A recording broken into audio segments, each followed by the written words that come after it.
বাংলাদেশের জনপ্রিয় অভিনেত্রী একসময় ছোট পর্দায় মাত করা অভিনেত্রী অপি করিম বর্তমানে দেশের বাইরে অবস্থান করছেন। মাঝে মাঝে দেশে আসেন, হয়তো একটু আধটু কাজ করেন, তেমন আর তাকে টেলিভিশনের পর্দায় দেখা যায় না। সংসার কিংবা অন্যান্য কাজ নিয়েই বেশি ব্যস্ত থাকেন। হঠাৎ করেই তিনি বাংলাদেশের রাজনীতিতে আলোচনায় চলে এসেছেন বুয়েট নিয়ে একটা মন্তব্য ফেসবুকে লেখার কারণে।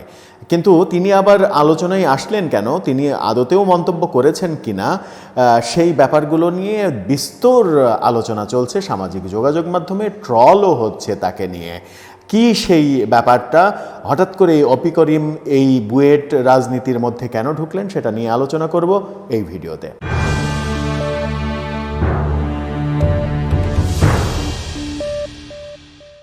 দর্শক, কথা বলছিলাম অপি করিমকে নিয়ে।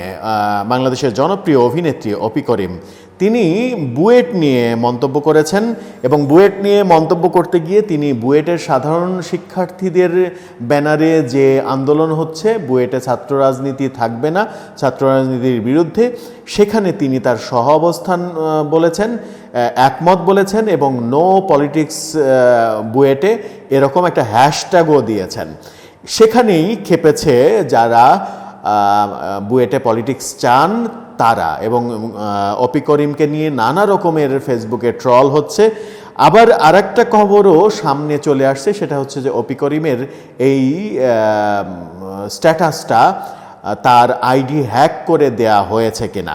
কারণ তিনি যখন লিখেছেন যে বুয়েটে একজন প্রাক্তন শিক্ষার্থী, বুয়েটের একজন প্রাক্তন শিক্ষার্থী হিসেবে এবং অ্যালামনায়ের সদস্য হিসেবে তিনি চান বুয়েটে কোনো ধরনের রাজনীতি চলবে না। আবার তার পেজ থেকে এই পোস্টও আমরা দেখছি, সেটা হচ্ছে সেখানে তিনি লিখেছেন, আসসালামু আলাইকুম, আশা করি সবাই ভালো আছেন। কিছুদিন আগে আমার মেইন ফেসবুক পেজটি হ্যাক হয়ে যাওয়ার কারণে আমি এই পেজটি খুলি, কিন্তু কিছু মানুষ আমার নামে ফেক অ্যাকাউন্ট পেজ খুলে পেজ ব্যবহার করছে, যেগুলোর ফলোয়ার সংখ্যা আমার চেয়েও বেশি। তাই আপনাদের কাছে অনুরোধ, নিচের পেজগুলোকে রিপোর্ট করে আমাকে সাহায্য করবেন। অপি করিমের এরকম পোস্টও আমরা দেখছি, কিন্তু কোনটা হ্যাক করা পেজ, কোনটা আসল পেজ, সেটা নিয়ে সন্দেহ তৈরি হতেই পারে। সেরকম একটি স্ট্যাটাসের একটা কমেন্টে একজন লিখেছেন, যিনি হয়তো অপি করিমকে চেনেন এবং তার সম্পর্কে জানেন বলেই মনে হচ্ছে তার কমেন্টটা। তিনি সেখানে লিখেছেন, অপি করিম তখন বুয়েটের শিক্ষার্থী, বুয়েট ক্যাম্পাসে তখন ছাত্রদলের আধিপত্য। 28 আগস্ট 2002 অপি করিম তার মাকে সঙ্গে নিয়ে ক্যাম্পাসে গিয়েছিলেন পরীক্ষা দিতে। এ সময় তাকে উত্ত্যক্ত করেন তখনকার বুয়েট ছাত্র সংসদের ভিপি ও জাতীয়তাবাদী ছাত্র দলের নেতা গোলাম মোর্শেদ লায়ন। সেদিন পরীক্ষা দিয়ে ক্যাম্পাস থেকে বের হয়ে কেন্দ্রীয় শহীদ মিনারের কাছে গেলে লায়ন তার সাঙ্গপাঙ্গ নিয়ে অপির পথ রোধ করে দাঁড়ান। তিনি অপিকে জোর করে তুলে নিয়ে যেতে চান। অপির সঙ্গে তার মা ছিলেন। এই ঘটনায় মা মেয়ে দুজনই ভীষণ আতঙ্কিত হয়ে পড়েন, বুঝে উঠতে পারছিলেন না কি করবেন। এরকম পরিস্থিতিতে অপি তার এক বান্ধবীর সাহায্য নিয়ে অধ্যাপক নিজামুদ্দিন আহমেদের বাসায় আশ্রয় নেন।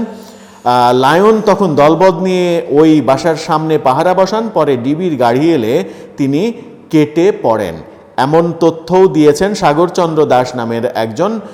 তিনি এই কমেন্টটা ফেসবুকের অপিকে নিয়ে একটা স্ট্যাটাসে করেছেন। অপিকে নিয়ে নানা রকমের কথাবার্তা ঘুরছে।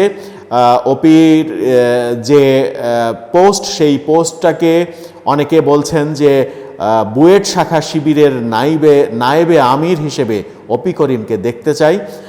কিন্তু মজার ব্যাপার হচ্ছে, এই পোস্টে তিনি আবার ডিলিটও করেছেন। যে পোস্টে তিনি দিয়েছিলেন বুয়েটের সাধারণ শিক্ষার্থীদের সমর্থনে, সেই পোস্টে তিনি আবার পরবর্তীতে ডিলিট করেছেন। আবার এরকম পোস্টও দেখেছি আমরা যে তার পেজ হ্যাক হয়েছে, তিনি সাহায্য চেয়েছেন।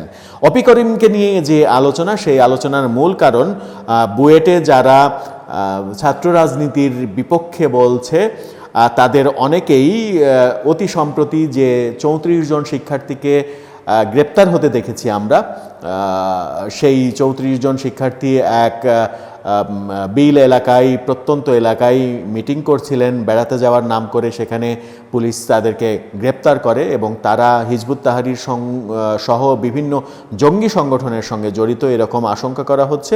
তাদের অনুসারীরাই বুয়েটে এই ধরনের আন্দোলন সংগ্রাম করছে, যে আন্দোলন সংগ্রামে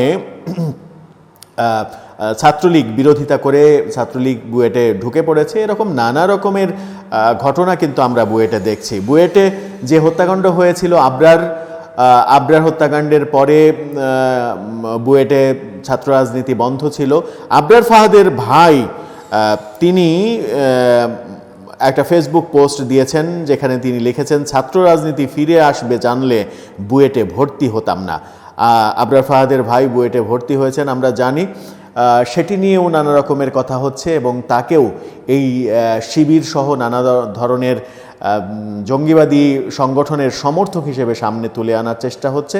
বুয়েট নিয়ে যা হচ্ছে এবং অপি করিমের মতো একজন জনপ্রিয় অভিনেত্রীকে নিয়ে এখন যা শুরু হলো, আজকে সারাদিন যে ঘটনাগুলো আমরা দেখছি তার শেষ কোথায় সেটা একটা বড় প্রশ্ন।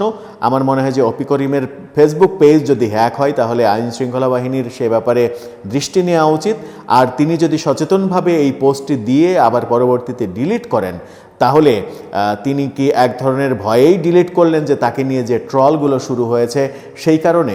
অপি করিমের মতো একজন অভিনেত্রীদের সাধারণত প্রগতিশীল চিন্তাভাবনার মানুষ হিসেবেই ভাবা হয়। সেই প্রগতিশীল চিন্তাধারার মানুষ হয়েও কেন যারা আন্দোলন করছে তাদের বিভিন্ন পরিচয় যখন বেরিয়ে আসছে, বিভিন্ন জঙ্গি সংগঠনের পরিচয় যখন বেরিয়ে আসছে, তাদের পক্ষে কেন ওপেন এরকম স্ট্যাটাস দিলেন, এই প্রশ্নও কিন্তু অনেকে করছেন। যাই হোক, অপি করিমকে নিয়ে যে ব্যাপারগুলো সামনে এসেছে তার একটা সুরাহা খুবই প্রয়োজন। বাংলাদেশের সাংস্কৃতিক অঙ্গনের নিরাপত্তার জন্য প্রয়োজন, আর সাংস্কৃতিক অঙ্গনের মানুষগুলো কোন মেন্টালিটির হবে সেটাও কিন্তু একটা বড় ব্যাপার। তার এই স্ট্যাটাস এবং স্ট্যাটাস ডিলিট করার মধ্য দিয়ে বের হয়ে আসছে, যেটার সমাধানটা বোধহয় জরুরি।